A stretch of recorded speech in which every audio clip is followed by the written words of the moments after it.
Sheldon, you gave him a look on in the third period the other night, but why did you decide to keep those lines with Austin and Mitch on different units? I just think, with where we're at as a team, it's time for a different look, just to change the chemistry a little bit with the group. I know there's very high expectations of you, of this team, of this team, of this team, and the fan base of this team. How below expectations are they right now in your mind? Well, we're certainly below it, but I think that with the nature of the game the other night, with the blowout that it was and how it got away from us, you can tend to overblow things. We've done a lot of good things as a team. Puck hasn't gone in for us throughout the season as we would like. The game in Pittsburgh was unacceptable, especially from the time of their second goal on. But even we go back to the San Jose game, some things we don't like about that game, but ultimately we lose by a goal and the scoring chances are 21-5. So there's a lot of good things happening inside that game. The Ranger game, we carried things pretty well, and we did some good things in our 2 home games in the first week of the season. So we've played some good hockey here, and it's important that we don't overblow what happened the other night. We're aware of it. We know it's unacceptable. We're expecting a response tonight. Yet at the same time, I don't think it's indicative of who we are as a team. You said Saturday the biggest thing was to manage the mood and the belief in the group. Did you say anything specifically to the group this morning to keep kind of spirits high? Yeah, just reminders of the good things that we've done here, but also the areas that we need to focus on and improve upon. What's really important for us as a group here now is as things have rolled along here through 6 games, we've got a number of guys that are still looking to make their mark offensively on the season. It's important that we don't get away from our structure and the foundation that we laid through. I mean, we had a really good preseason with a lot of healthy things happening with our team that, things that we wanted to instill through camp.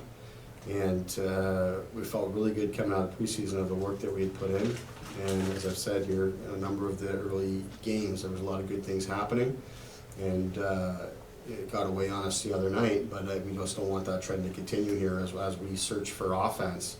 And when I say offense, we're talking about goals, because I think we have generated a lot of opportunities to score. In fact, most of our offensive numbers are right at the top of the NHL.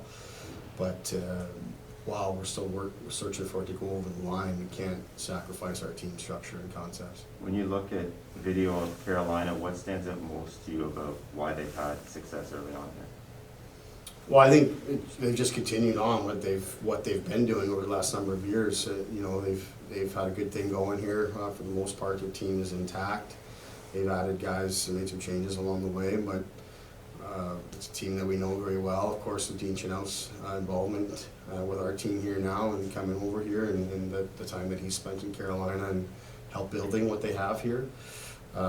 So we know them very well. We know they're going to be structured. They're going to work extremely hard. They're going to be very aggressive in terms of how they play, and really good special teams. So everything about their team is looking good right now, and as it has been in years past as well.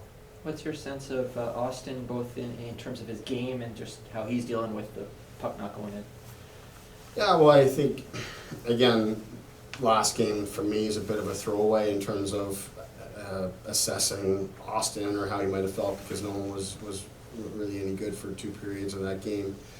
But from a conditioning standpoint, he says he's feeling better. Obviously, his first game I thought was really good against New York, and then hasn't been as good since. But again, a day off yesterday and a reset mentally for our entire team. We're hoping serves everybody well, including Austin. What have you seen from Jake and Justin so far this season? Just 2 guys that haven't played at the level that that we've come to expect from them. Those guys take on a lot of tough assignments, and it is difficult for them. But we've come to expect them to be able to thrive in that position, and hasn't happened here yet. But at the same time, those are 2 guys, as I'm saying, they have a difficult job to do.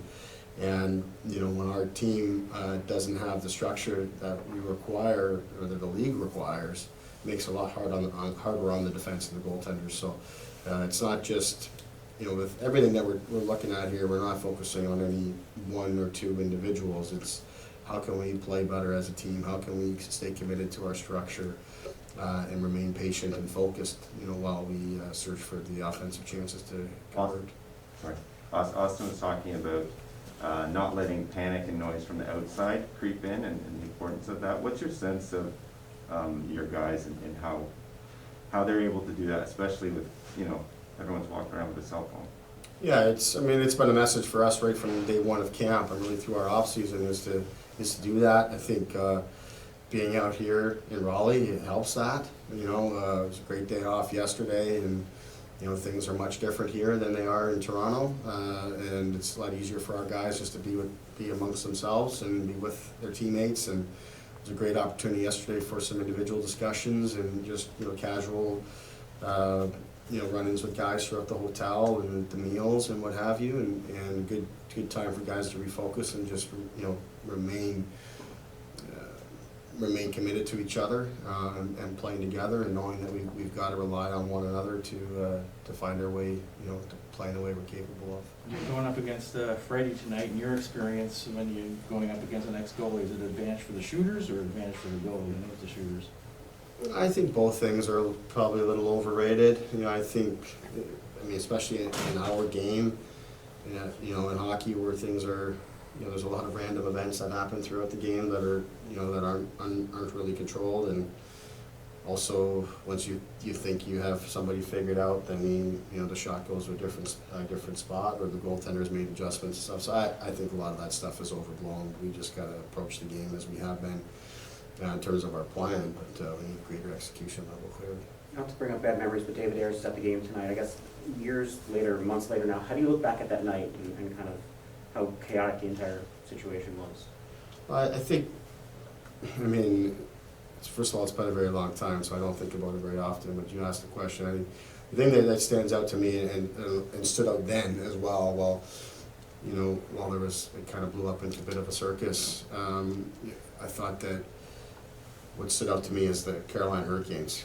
You know, they were the story of that event and how they played and how they, you know, to me the goaltender was irrelevant because they didn't give you access to the net, and that's what this team's capable of. They have that ability to smother you and make it hard to get to the goaltender, and we're expecting more of that tonight.